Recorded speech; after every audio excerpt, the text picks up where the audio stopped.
How you doing? Doing great. How are you doing? Good. Good. I have some questions for you. Oh dear. How exciting. No, good question. Good questions? So the Award of Excellence it's chosen by the ACTRA Toronto Council. Now, as a former counselor, how does it feel to be honored by your peers? Well, it's kind of incredible because I never really, you don't do things to be recognized. You just do. You don't really think about it. So I remember when David called, and it's funny because you were actually there. Remember, we were doing a show up north. Up north, We yeah. were doing a show up north, and we were prepping, we were working. And I got the call. I was like, oh, David Gale's calling. I better answer because you'll think there's something wrong. So it's like, oh, no, what's wrong? So I called, and we had a few moments to talk. And then he was telling me that I was chosen for it, and I don't think I really heard him. And I was like, sorry, excuse me? And then he said it again, and I actually almost felt like I was going to cry. I don't know, I felt proud, and I just felt like it's cool when your peers notice that you're trying to do something different and you're trying to help people and trying to kind of change just the current structure for more people to be involved. So I think it was pretty great. I remember talking to him, and I remember coming around the corner, and you were like working away, and I just sat there and you're like, hey, what's wrong? I'm like, and then I told you, you were like, what? So that was pretty cool. Yeah, But yeah, no, it feels great. And it was a great day having my family and friends there. And thank you very much to ACTRA. I'm glad I was there actually, because I remember you were hesitant to say. Yeah. But your body, you couldn't hide it. So Yeah. I'm like, is everything okay? What is it? And you were like a little schoolgirl. It was funny. Adorable. It was adorable. Well, because he said, don't tell anyone. Yeah. And I'm like, what do you mean? How can I not tell anyone? So I'm like, I have to tell you. This is anyone that knows me knows I do this. Hey, I'm not supposed to say anything, but I have to tell you something. So I think I told you and my mom, and obviously my husband, and I think that was it. So I tried to keep it quiet, but yeah, it was great. That was pretty cool. Good. Yeah. What does it mean for you to be an ACTRA member? Well, I mean, we've got 20,000 plus members, ranging from dancers to background to actors to stunts. It's great. I think Canada's, in terms of post-production and production and just actors and just the high level of stunt performers we have here and stunt coordinators, second year directors, I feel like this is one of the, this is a hub. This is one of the best places to be, I think, to be in the film industry. I was a proud ACTRA member. I think I've been a member since 90. God, I'm dating myself. Don't ever ask me how old I am on camera. That's my next question. God damn it. In the early 90s. So I've been an ACTRA member for a really long time. Proud, super proud to be an ACTRA member and lucky, really. Yeah, we're lucky. No, for sure. And you're saying mid-90s-ish? Yeah. So with all those years of experience, is there like a gig? So is there a stunt that stands out either as a performer or as a coordinator that you've done that always stands out? And has any of that impacted your life? Interesting. That's a really interesting question, actually. Wow. There's a lot of different things. So let me think of maybe just one. I was out of the country doing a show, and I had to... This wasn't really a stunty thing. It was just kind of a safety thing. We had a huge, what are they called? Like a snowcat. Those huge like wheels are this tall, and so I had to drive a snowcat for this actress because they didn't want her in there. So I had the lead actor beside me. I had to drive the snowcat. So I'm driving the snowcat, and I have to stop it on a mark because just beyond the mark, it was a drop off, like 100 feet or so. So I had to stop it. Fake snow coming down, so the train wasn't slippery or anything. But I can just remember in that moment, I just learned how to drive the snowcat, which isn't really difficult, but things happen.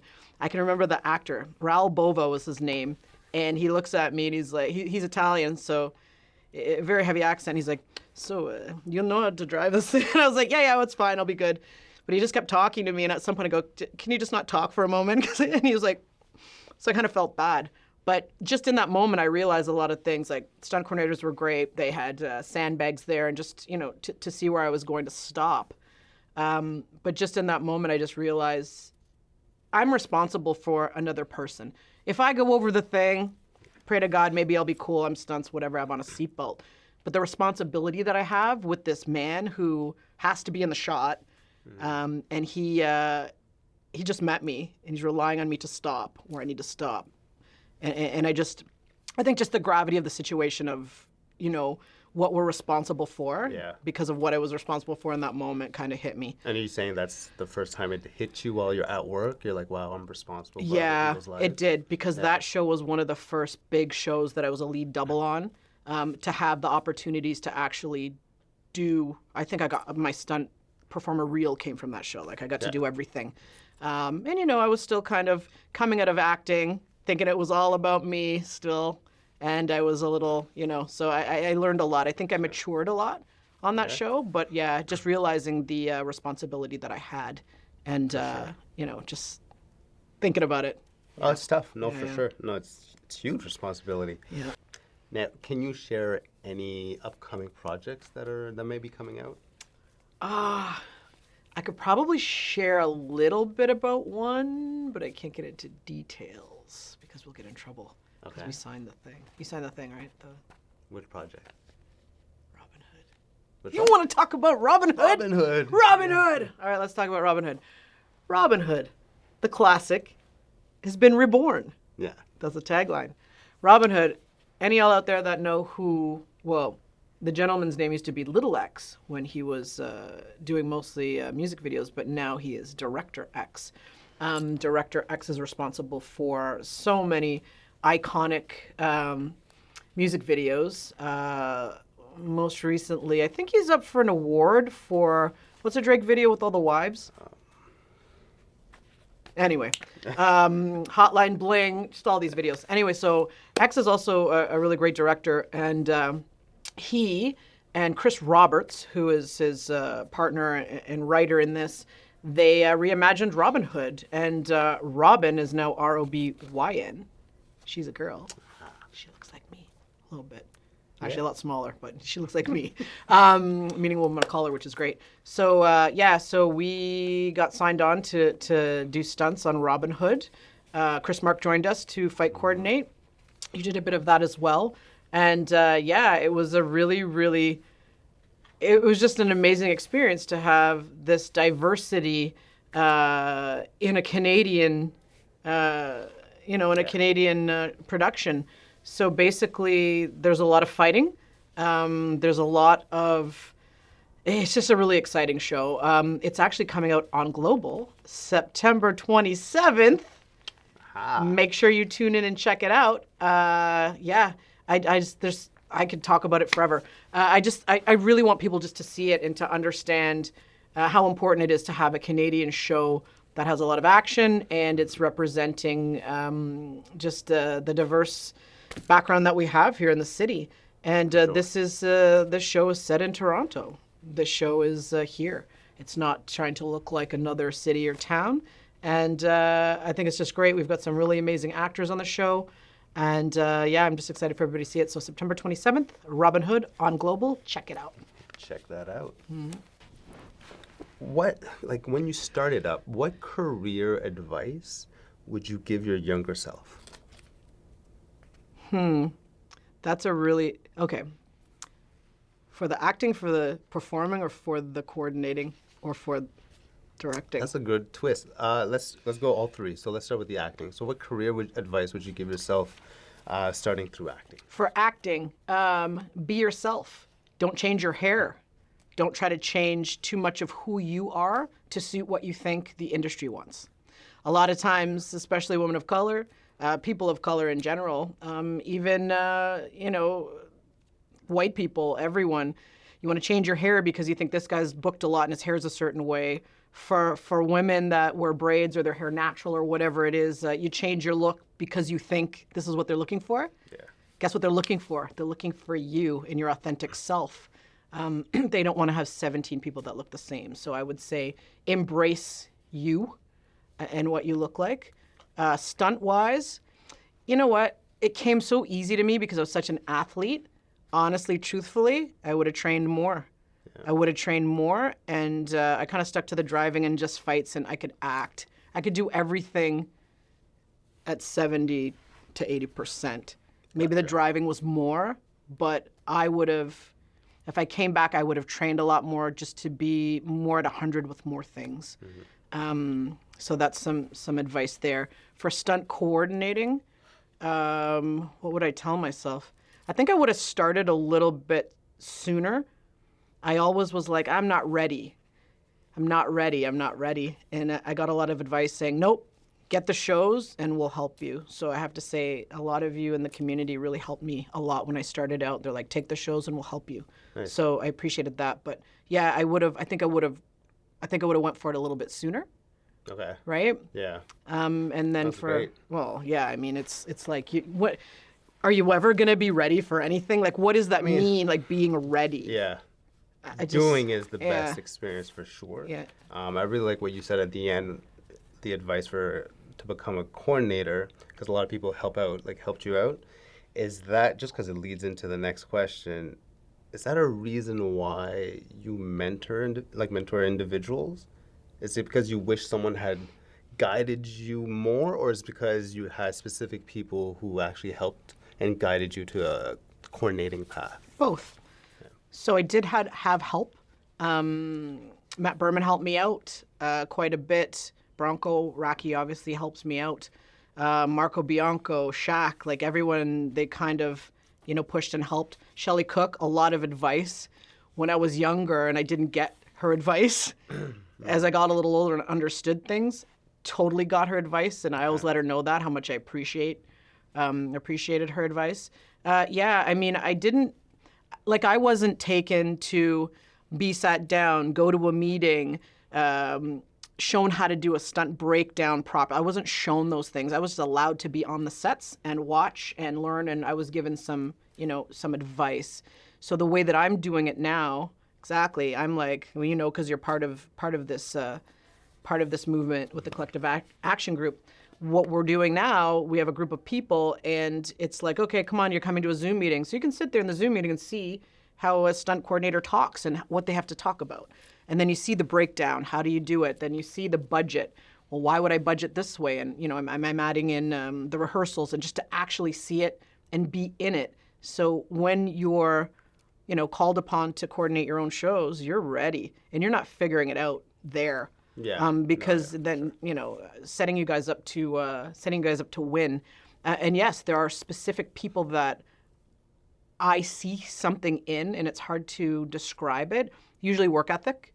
And then it's also just their level of stunt performing and what they perform, so they can understand all of the different stunt things.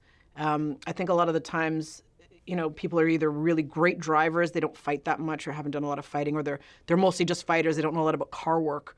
So to try to get some fulsome training so you guys understand all of the different little aspects of it, so then you're just fully prepared and you'll be able to move forward. So yeah, I mean, I just, honestly, out of everything I've done, I love doing this. I love that. I love having the performers on Zooms and bringing them in and teaching them stuff and showing them stuff.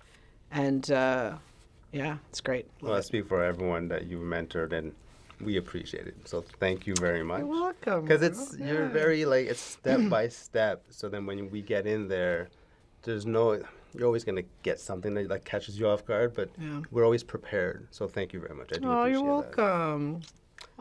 That. I feel like we've talked about this a little bit, but is that how you would want to be remembered in the film industry, or how would you want to be remembered? Whew.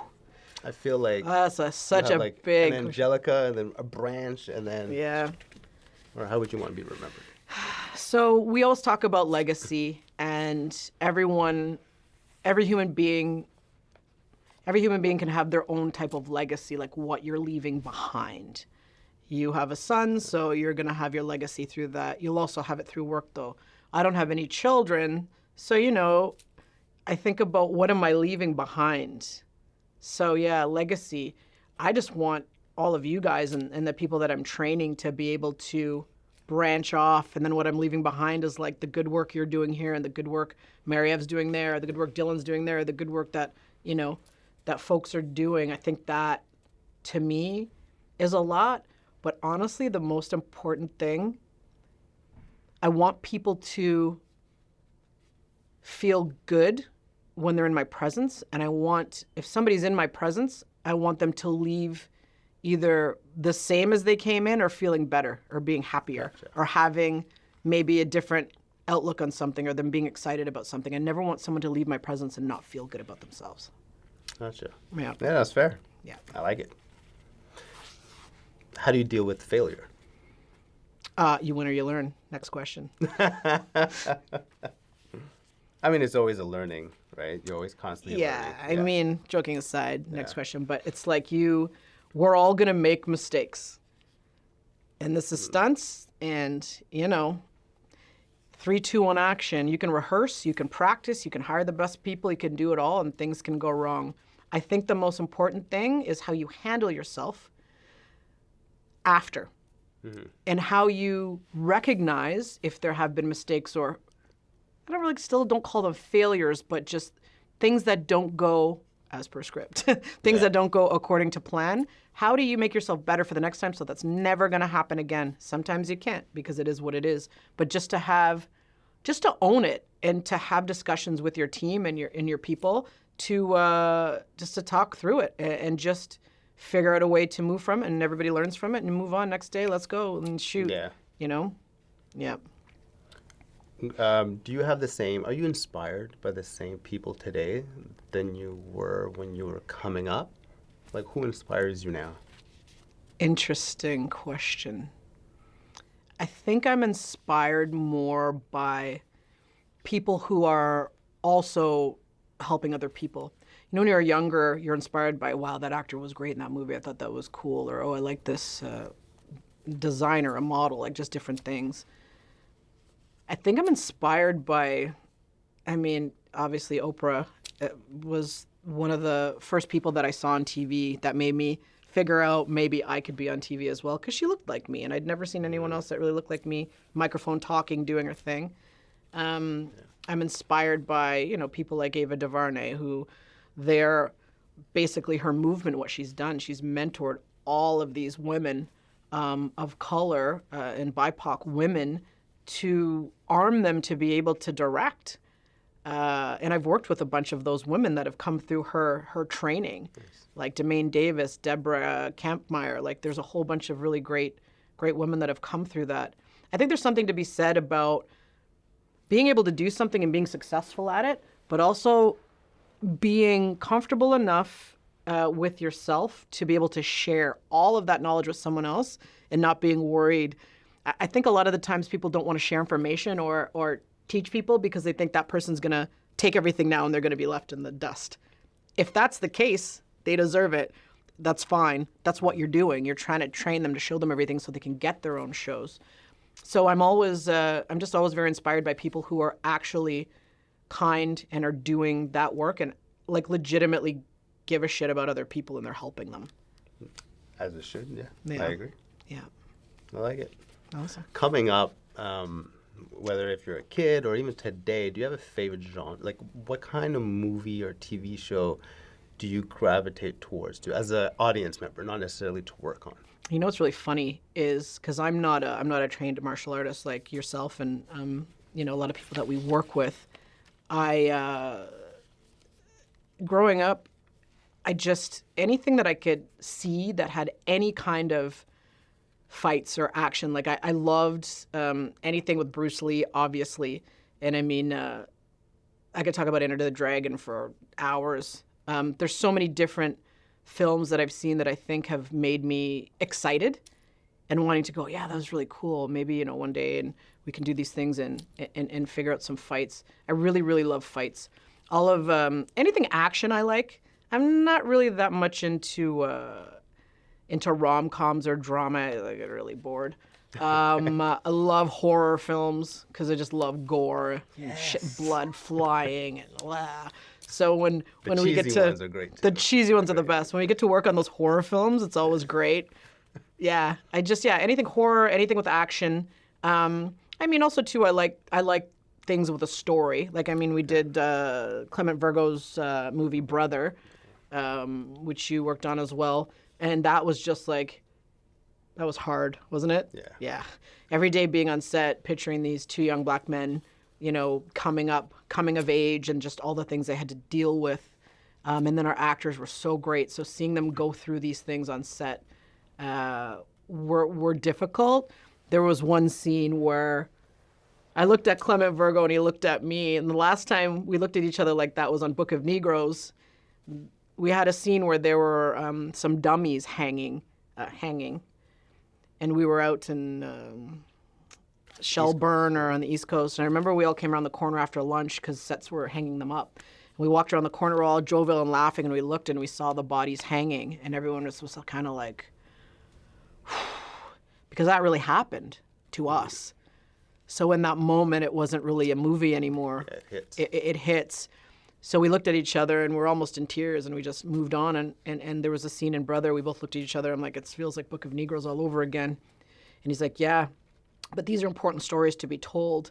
So we're in this like deep moment, and we're both kind of about to cry. And I looked at him. I go, next movie needs to be about like, you know, female cow wrestlers in Mexico or whatever. Yeah. Let's go. He's like, yeah, I have to get something happier after this. So we're all depressed we're together. But yeah, I mean, yeah. Yeah. That's tough. That's tough. But, changing gears a little bit. As a little girl, what career path did you see yourself going into? I feel like I kind of know. Yeah. I'm not sure. There were a few things. I remember when I was really little, because my grandfather was in the Army, Canadian Forces. So I grew up in a Air Force town. And just all the stories he would tell me, I always thought maybe I wanted to do that. Then I was so bossy, I thought maybe I wanted to be a cop. Kids would be fighting me, stop, bring it up. Like I was always kind of in there. I mean, I was doing everything. I was dancing, I was playing sports. I mean, I really wanted to win gold for Canada in something. I was wanted to do something for my country because I was so athletic. So then getting into track and field, I thought maybe I would be an Olympic, bring the gold home for heptathlon. But then, like, you know, you're training for it and you get in there and you start doing your things, and then you realize a lot of things. Number one, there's absolutely no money in sport. Back then, you could be a carded athlete and be getting like $450 a month or something like that. That was tough. You had to have like side gigs. Yeah, you'd have to have side gigs. But I never really knew what I wanted, I think, to be.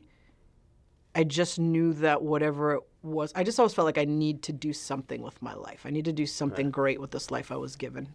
I've always been the type of person to try to do the best I can at everything. I wasn't just going to, like, you know, get married, sit around, get a beer belly, eat chocolates all day. And Can't see you doing that. Nah, not happening. Yeah. Can't do too, It's not for me. Can't see Yeah, no, never. If I can't see you doing that, but where do you see yourself in 5 or 10 years? Oh, I was asking this question. 5 or 10 years. 5 God willing, I'm still alive. 5 to 10 years. Honestly, sitting back watching all the shows you guys are making. Yeah, that's honest, yeah. Like 10 years from now, you know, it's interesting. Nakeem, our mutual friend, who's an actor, we always talk about, he wants me to run a studio. He's like, you need to be running a studio. And I'm like, well, I don't know if that's on my radar. We talk about writing our own things, because you write as well. Let's talk about writing our own shows. You're already doing that. To try to put out some content and ideas of things that we want to see or things I'd like to see on screen. So that interests me. Learning to write a bit better, a lot better. And just really directing. I'm just I really feel good in that role. I've loved the little bit of second unit directing that I've been able to do the last couple of years. And it's funny, I really enjoy shooting insert shots and things like I thought I would not like it. This glass of water, what happens? A hand comes in, has to pick it up, but we have to match it from something we shot 2 months ago and get the right skin tone and the color. Like, I don't know, something about it. It's just kind of technical, but it's still really interesting. So I'd like to explore and see how far I could go directing. Well, I see you doing that. Directing a lot more. Yeah, you're great at it. Oh, thanks, buddy. No more compliments. Oh, God, here we go. You're pretty good at it. I got 2. You're so hyped up all the time.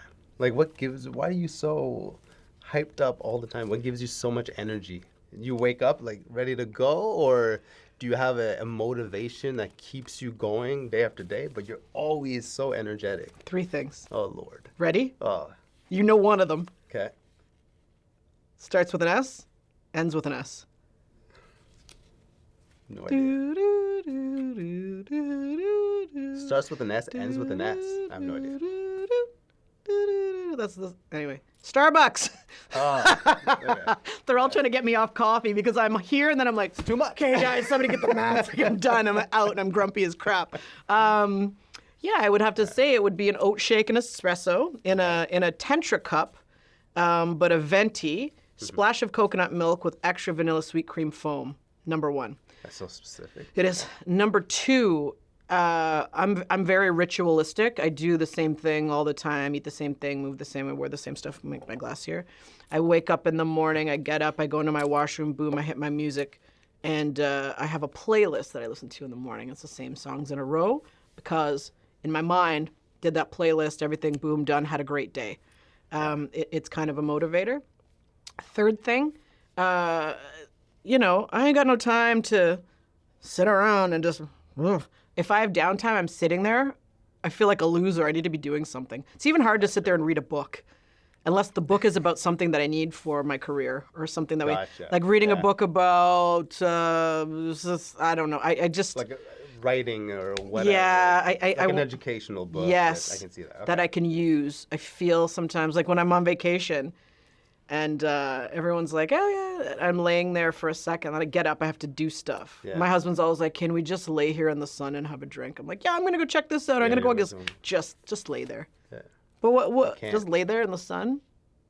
No, I have to go. So yeah, it's just, Even in Zoom meetings, just yeah. because you have so much ideas. I think it's because you have so much content in you. Yeah. It needs to come out. So I hope you do continue writing your own stuff and putting them out. Because Yeah. fantastic. Trying. Is that like what drives you? Because I know you have the energy and you have stuff in you, but what keeps you going day after Very simple. day? To make something of my life. Okay, so it comes back to that. I was born and my mother said, you're going to make something of yourself. And I'm like, I am. My grandfather said, you're going to make something of yourself. I said, yep. So How old were you? I am. The first time I think Yeah. I heard that, I probably got in trouble. There was one time I was being a bad kid. I was always very polite, always very well dressed, very, you know, how I am now. Okay, hello, yes, nice to meet you. Very polite child. Every once in a while, I would get hyped up with some chocolates or some candy, I don't know, and I would just like flip the switch. Yeah. My poor mother. I remember one day I was running around a car and she smacked my butt and I fell and I tripped over and it was a whole thing. And I remember her saying to me, you know, you can't be a wild kid. You need to make sure that you respect. Like she just gave me the whole thing about don't mess around. And she's like, you are going to make something great of yourself. Stop doing this. How old were you? I don't know, maybe All that to 8 or say, 9. okay, 8 or Yeah. 9, okay. You do this all the time. Oh. We'll be working. He'll ask me something, and I'll say, you'll say, hey, so what time do we need to be at that meeting? I'm like, well, I have to go to my hair appointment first. And then he goes, just tell me what time, woman. Yeah. 2. Oh, okay. Great. Yeah. Okay. Moving on. I do enjoy working with you. I will say, I really do. What do you do? You work so much, and you give so much, and when you do work, what do you do when you're not working? Like, what do you enjoy doing? I'm thinking about outside? work I and know, reading 'cause scripts. I'm and reading this question, and I'm like, she's constantly working. and you get an email at 4 a.m. You're like, Yeah. what the? Hey, what do you think about this? If we try to, you know what? What do I enjoy? you able to Riding my motorcycle, as you know. I love riding my motorcycle. I get on my motorcycle. I go. That's one place and time. I'm just beep. That's my happy place, being on that bike and just going. That's kind of all. Like, are you able to? I'm Are listening you to able to music. shut your brain off? No. And I didn't think so. Nah, never. Or if you're watching a show or a movie, are you able to shut your brain off and not work during, like, while you're watching it? Are You you know able the to answer just to that. enjoy? You know the answer to that. No, you're constantly critiquing or you're learning something. Oh, I love that shot. Yeah. You can't just. No. Okay. Can you? No. There you go. Next question. Nobody can in this business. No, I don't know if it's any tough, of yeah. you can watch a show that helps make a show and just sit there. Yeah. Yeah. Because I'm like, ugh. They put. Yeah. Did you see the car with the? Yeah. Did you see the skid plate? Mm-hmm. did you see when she go? Yep, earrings gone, but it was there in the last shot. Oh Jesus, Yeah. like it's tough. People hate taking me to the movie theater. I will say, if that does happen, it's a great movie. That it was able to shut our brains off and just Yeah, just to go, wow, that was sick, or that was amazing. yeah. Oh my God, the last John Wick. Yeah, My husband's just like, was a lot. my husband's just like, just stop talking. I'm like, I felt like if there was a person in the bubble over there, like to talk through the entire movie would be me. The stair thing. I was just like, oh my God, what the hell? How can he keep going down the stairs? Oh my God, is that Jeremy Marinas again? I've already seen him fall 3 times. Like, oh my God, what's that guy? I'm like losing. I had to get pause, need more popcorn, get some water. I couldn't even. Yeah. Yeah, I think I had to have a whole bottle of wine for that one. Oh, I had so many questions. It was great. Yeah, what? It was entertaining. And just watching the way that they're doing specific things. It's like, yeah, cool, got that, understanding. Because you're always learning. You're whatever always watching, learning. Yeah. I always talk about having all these tools in your tool belt, right? That you're going to take to your show or whatever you're doing, all these little things that you love that you pick up. And then you figure out how to, you know, they say, I don't know this, like I always mess up this phrase. Maybe you guys can help me with it. Is it something as the best compliment? Not duplicating, but when you... Let me ask the audience. ask the audience. What you're talking about. You know when Got you nothing. say, what is the thing? If you're doing something and I do the exact same thing you did, I did it, and that's the best compliment. I can't think of the word I'm looking for. Copying is. Yeah, kind of but what's the flattering. word? What's the word? Imitation is the Audience best member, compliment. Jennifer. Audience member, you get a car. Yeah, so yeah, imitation is the best form of You're compliment. right. But don't rip people off. Yeah. You can have an idea that motivates you and you think about, oh yeah, cool, and you kind of use that idea. Just don't rip it off. Don't make it exact. Put your spin on it and make it your thing. Love it. Yeah. In case you haven't been given your flowers, I just want to say a big thank you. We appreciate everything you've done for the community. I appreciate everything you've done for me personally. But yeah, no, I'm out of questions. Yeah, It was a look at pleasure. that. It was a pleasure. That was awesome. Good job, by Yeah, the way. yeah. Yeah. Is this vodka?